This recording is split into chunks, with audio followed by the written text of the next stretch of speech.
Here's a look at the stories happening in your neighborhood. Well, day one of Charlotte Public Schools is officially underway. I caught up with the staff to talk about the excitement and events they have planned this year. I'm going to have the full report coming up. With only 9 bills passed this year and no budget deal in sight, I'm asking political experts what they believe is happening behind closed doors and what it means for Michigan's political future. A pleasant start to the work week across our neighborhoods today, but some showers and storms on the way overnight. We'll track them for you coming up.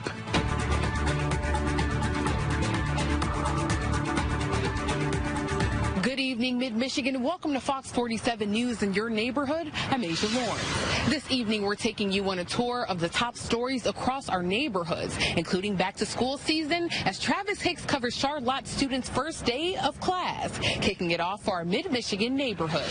But we start our show tonight here in the city of Lansing, where changes to 2 important services, trash and bus routes, are impacting our neighbors. From President Costs, 2 items on amending Chapter 1060 to reduced waste hauler traffic by establishing the city as the provider of all curbside solid waste collection. During last week's council meeting, City of Lansing officials introduced an amendment that will make the city the sole provider of all trash services.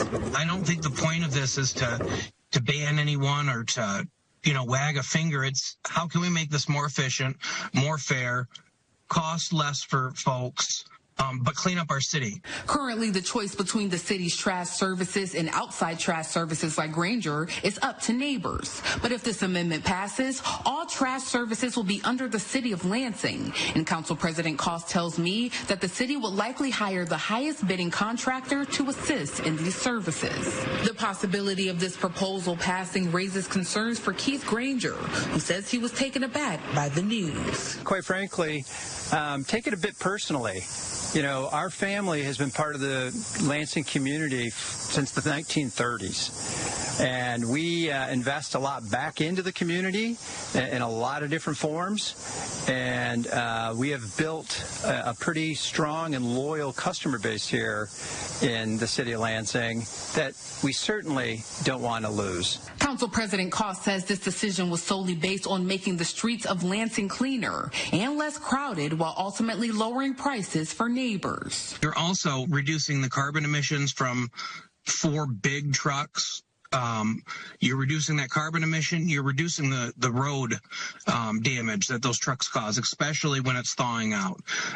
There's a lot of benefits to this, and the cost savings benefit, as well. But Granger says they are not in favor of this proposal. And hearing the news about the possible amendment, what was the first thing going through your mind? That just doesn't seem right. I mean, you're taking away somebody's choice. I mean, you have customers that have been with Granger since the very beginning. The city of Lansing and Granger's trash services cost around the same, about $60 every 3 months for a regular cart. The amendment will be further discussed at the next Lansing Public Safety meeting on August 26th, and both parties are encouraging neighbors to stop by and give their input on this proposal. Here in Lansing, I'm your neighborhood reporter Asia Lawrence, Fox 47 News. And trash services aren't the only changes happening in our neighborhoods. The Capital Area Transportation Authority is implementing new service changes today. These changes affect several different routes and services, including Spartan service resuming for the school year. According to CATA, the updated schedules have been posted on all CATA buses, at CATA facilities, and in the schedule racks throughout the service area. You can find information on all route changes on our website at fox47news.com. And neighbors waiting at the CATA bus stops may want to bring their umbrella with them tomorrow. It was a clear and dry day in Jackson today, but showers could be on the horizon. Meteorologist Brian Bachman joins us now to see when wet weather moves into our neighborhoods. Yeah, that's right, Asia. Tomorrow going to be a stark contrast to today. Not hotter, but much more humid on Tuesday. And yes, it will be coming with some showers and storms. So it'll be back to keeping an eye on the sky and keeping your umbrella close at hand. But hey, for now, pretty nice evening unfolding. 83 in Lansing, 82 for you in Portland, St. John's in your neighborhoods, Albion, Jackson, Stockbridge, all at 80 degrees right now. And then some upper 70s from Hudson and Brooklyn and over towards Somerset. For now, humidity levels still in check. We got dew points in the 50s, pleasant territory in our northernmost neighborhoods, and just a subtle tip over into muggy territory for the rest of us. But humidity levels will surge going into tomorrow. Oppressive humidity with dew points well into the 70s, lurking just west of us. All of that will spill our way behind a warm front going into tomorrow. Well, we're sunny for now and storm-free for the time being. Some of these storms, though, in northern Illinois, southern Wisconsin, will tend to head our way after midnight tonight. So a couple of overnight rumbles of thunder not out of the question, with lows eventually later on tonight falling down to the mid-60s. We'll look at the rest of your forecast coming up. Thanks, Brian. Charlotte students saw clear skies as they headed out to the bus for their first day of classes. But how did that go? Neighborhood reporter Travis Hicks is showing us how Charlotte seniors celebrated their first day of school. I'm your Charlotte neighborhood reporter Travis Hicks. I'm here outside of Charlotte Public Schools as they officially welcome students back today as the first day of classes got underway. I called up with the staff to talk about the excitement of day one. Another school year is now underway in mid-Michigan. Oh, it's so wonderful to see kids come in and the parents all excited and the staff are excited to be back. Charlotte Superintendent Mandy Stewart is one of the first to welcome students back to the classroom, and they do it in a unique way for those having their first day. A whole year-long remembrance of where they were when they started and where they are when they're finishing their high school career. She tells me seniors are allowed to decorate their parking spots for the first day with chalk and hang out with their classmates. Then seniors will watch the sunrise in the stadium. Starting off with the senior chalk, what does that mean to have seniors kind of like write their lasting memories as they enter their final year? I think it creates a memory. I mean, your senior year it's a big deal, so it's nice for kids to be able to put their own stamp on it and create those memories. It's something that they'll remember for the rest of their lives, so we're glad we could be a part of it. Assistant Athletic Director Mike Sparks tells me the first day is always exciting, not just for this unique tradition, but for the chance to see all the students and the energy the first day of class brings. Get the kids out here and have them start coming in, and you can see the excitement, a little anxiety with some of them, but it's always fun to see their smiling faces and know that we're off to another great start. A great start to the fall semester in Charlotte after a summer break that flew right by. Can't believe it's over so quickly this summer and that we're all back. In Charlotte, I'm Travis Hicks, FOX47 News. While Charlotte Public Schools kicked off their first day of classes in our neighborhoods, here's some of the other first days across our neighborhoods. Lansing, Jackson, and Mason all start this Wednesday. Next week, St. John's, East Lansing, and Michigan State all start on Monday, the 25th. Then Grand Ledge and DeWitt students go back on Tuesday, the 26th.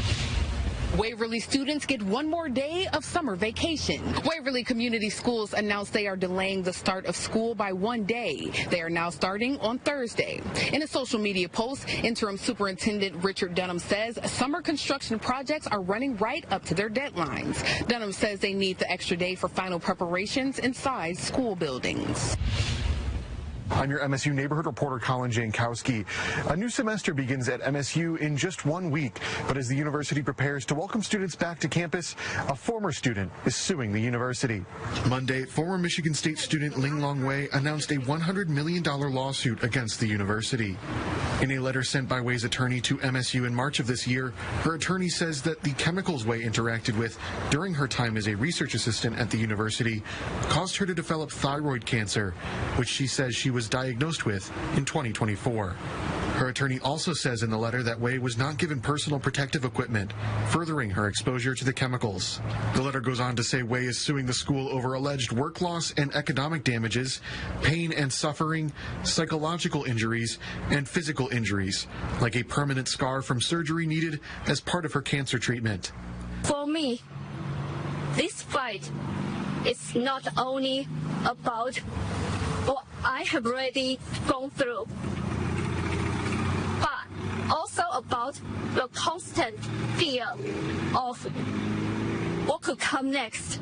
I reached out to Michigan State for comment on the lawsuit, and a spokesperson said while they don't have a comment directly on the lawsuit, quote, Michigan State University prioritizes the health and safety of our entire campus community. Appropriate and required training and necessary personal protective equipment is provided in compliance with applicable university policies and state and federal laws, end quote. At Michigan State, Colin Jankowski, Fox 47 News.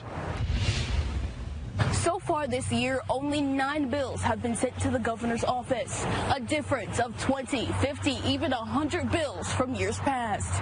I'm your state capitol reporter, Alana Johnson, finding out what this may mean for neighbors who are looking for policy change. From 2007 to 2010 was the last time different parties held a chamber at the same time. According to data from the Michigan legislature, between those 4 years, lawmakers were able to pass between 46 and 225 bills within the first 8 months. This year, only 9 have been sent to the governor's desk. I wanted to find out from people in politics what this may mean for our neighbors. When the legislature isn't passing bills, they're not doing the job that the people voted for them to do in Lansing. Most Republicans think when the legislature gets in session, they over-legislate and they pass bills that aren't necessary. And so a little time out now and then is not a bad thing. And though the things inside the Capitol can be confusing, whether that's the lawmaking, the back and forth, or what's happening now, don't worry, you'll have your state capitol reporter to let you know what's going on that could be impacting you. After tens of thousands attended St. John's Mint Fest and DeWitt's Ox Roast, what's next for these two neighborhoods? I'll show you how they're planning on keeping the excitement going.